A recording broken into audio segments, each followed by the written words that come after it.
Assalamualaikum warahmatullahi wabarakatuh. Halo semuanya, selamat pagi, siang, sore, dan malam untuk semua yang menonton video kami. Kami dari kelompok 3 di sini kami akan mempresentasikan hasil proyek kami, yaitu proyek game Pathfinder Labyrinth. Sebelumnya, saya akan memperkenalkan diri terlebih dahulu. Di sini saya Naila Sabita dan ada dua teman saya, Rafiq Givari dan Jonathan Adiananto. Nah, di sini kami akan mempresentasikan hasil proyek kami, yaitu game Pathfinder Labyrinth. Nah, sebelum itu saya akan menjelaskan apa itu Pathfinder Labyrinth. Nah, Pathfinder Labyrinth adalah sebuah permainan puzzle berbasis terminal yang menggabungkan elemen strategi, logika, dan pemecahan masalah dalam sebuah labirin interaktif. Nah, pemain di sini berperan sebagai seorang penjelajah yang terjebak di dalam labirin dan harus menemukan jalan keluar dengan menyusun serta mendorong blok-blok tertentu agar mencapai posisi yang telah ditentukan. Nah, dalam permainan ini, setiap gerakan pemain memiliki konsekuensi.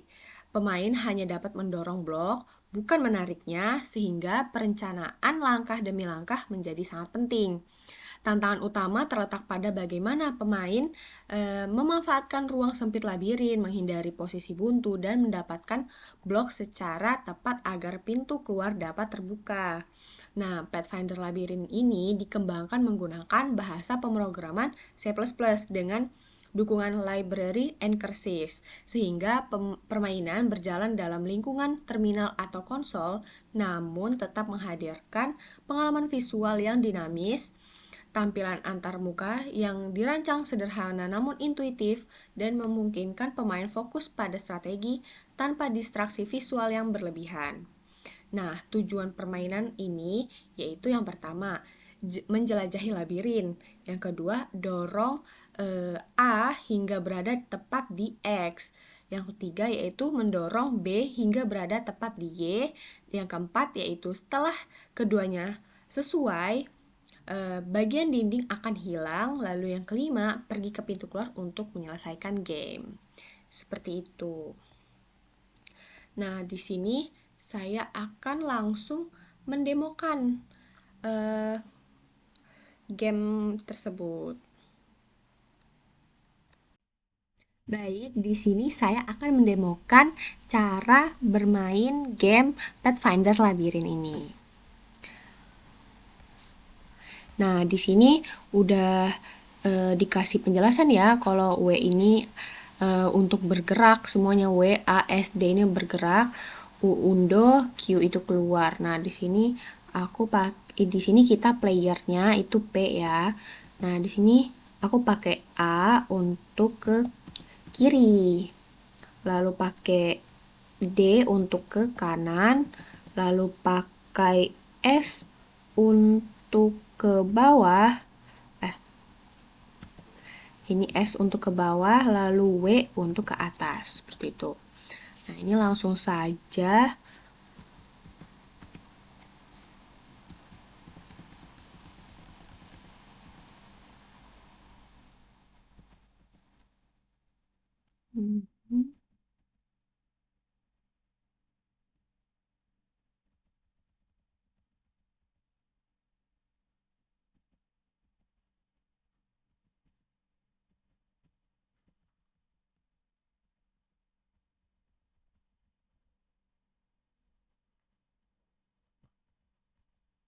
Nah, di sini A sudah berhasil kita dorong menuju ke X. Lalu selanjutnya kita akan mendorong B untuk agar bertemu dengan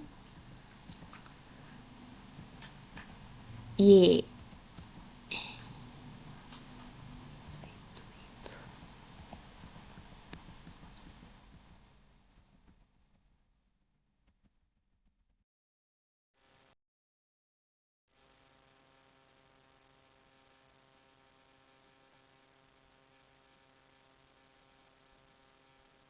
Iya, selamat menyatakan di tujuan yang benar, tekan tanda ketiga jalan keluar. ini selesai karena B, C sudah bertemu dengan C. Gitu.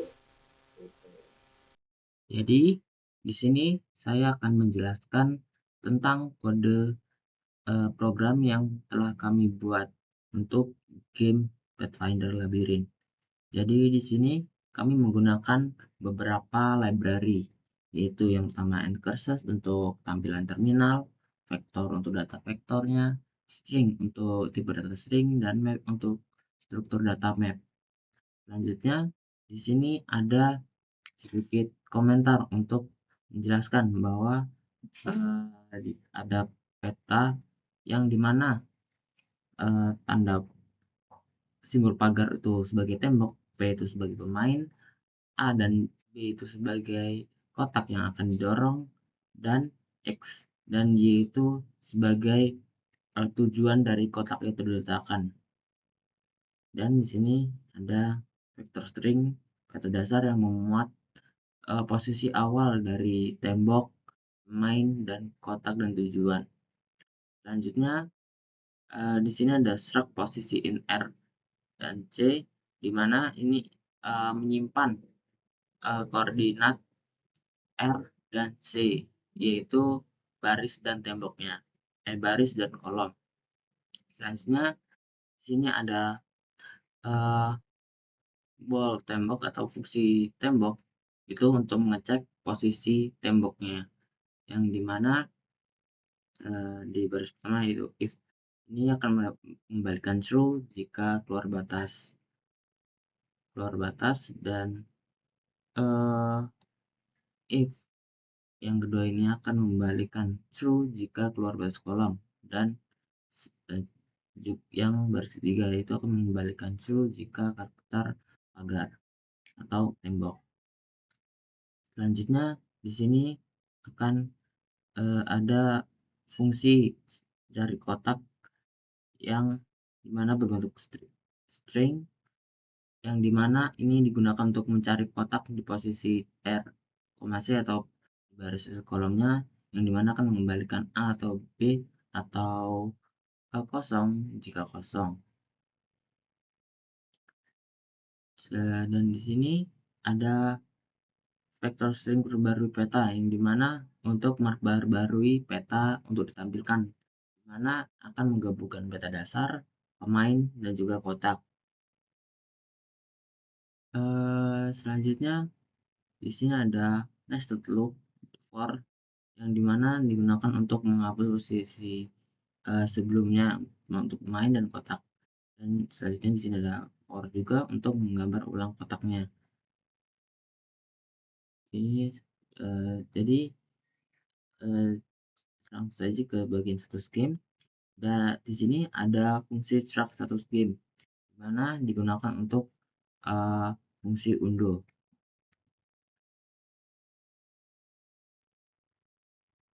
Baik, di sini saya akan melanjutkan penjelasan teman saya.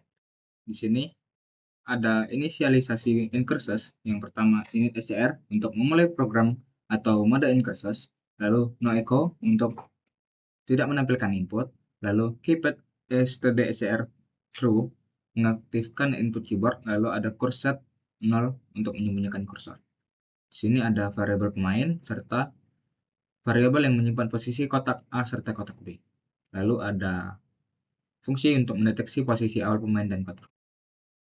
Ini adalah fungsi yang berfungsi untuk menyimpan posisi awal pemain serta kotak.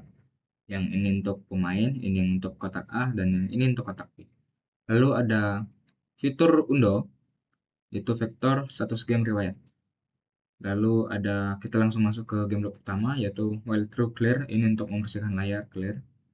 Lalu auto peta tampil perbarui peta, ini untuk menampilkan peta. Ini print WASD bergerak, Q undo dan Q keluar, itu adalah petunjuk untuk pemain. Lalu input gauge untuk mengambil input dari keyboard kita. Lalu fungsi untuk keluar dari game yaitu if input Q sama dengan break. Lalu ada undo gerakan, yaitu if input U. Ini untuk mengambil state terakhir pemain. Ini untuk menghapus dari riwayat yang ini mengembalikan posisi pemain serta yang kotak sebelumnya kotak ini fungsi untuk mengembalikan posisi kotak ke semula. Lalu input arah gerak ini input gerak pemain, Y untuk ke atas, S untuk ke bawah, A ke kiri, dan D ke kanan. Ini if DR sama dengan 0 dan DC sama dengan 0 continue, jika input tidak valid, dan in R pemain R dan in C pemain C untuk baris tujuan dan kolom tujuan. Ini fungsi untuk mengecek tembok. Jika melewati tembok maka batal. Lalu ada string nama kotak cari kotak. Ini untuk kotaknya. Lalu simpan state sebelum bergerak. Ini fungsi untuk menyimpan state. Lalu fungsi untuk jika menabrak kotak. Jika menabrak ya, ini menabrak kotak. Ini untuk menyimpan baris tujuan kotak dan ini untuk menyimpan kolom tujuan kotak. Yang ini untuk fungsi geser kotak dan ini fungsi geser pemain. Else pemain ini gerakan biasa jika tidak membawa kotak. Lalu yang terakhir ada untuk mengecek kondisi menang. Yang pertama ada ini mengecek apakah kotak A sudah berada di titik X dan kotak B sudah berada di titik Y. Lalu ada ini input jika kita sudah selesai menyelesaikan gamenya akan ada bacaan selamat semua kotak sudah di tujuan yang benar, tekan tombol apa saja untuk keluar. Lalu ada end win dan return untuk menutup end cursus serta program selesai. Mungkin begitu saja penjelasan mengenai program game kami dan kami akan masuk ke penjelasan fitur serta kelebihan dan kekurangan. Untuk fitur dari game kami sendiri, yaitu ada fitur untuk mendorong kotak ke tempat tujuan yaitu X dan Y seperti objektif dari game kami. Lalu ada tujuan spesifik yaitu X dan Y, tempat di mana para kotak A dan B diletakkan. Lalu ada fitur undo untuk mengembalikan progres pemain maupun progres lokasi lot ini kotaknya. Dan yang terakhir ada validasi gerakan cerdas yaitu WASD. Lalu untuk kelebihan serta kekurangan akan dijelaskan oleh Rafiq.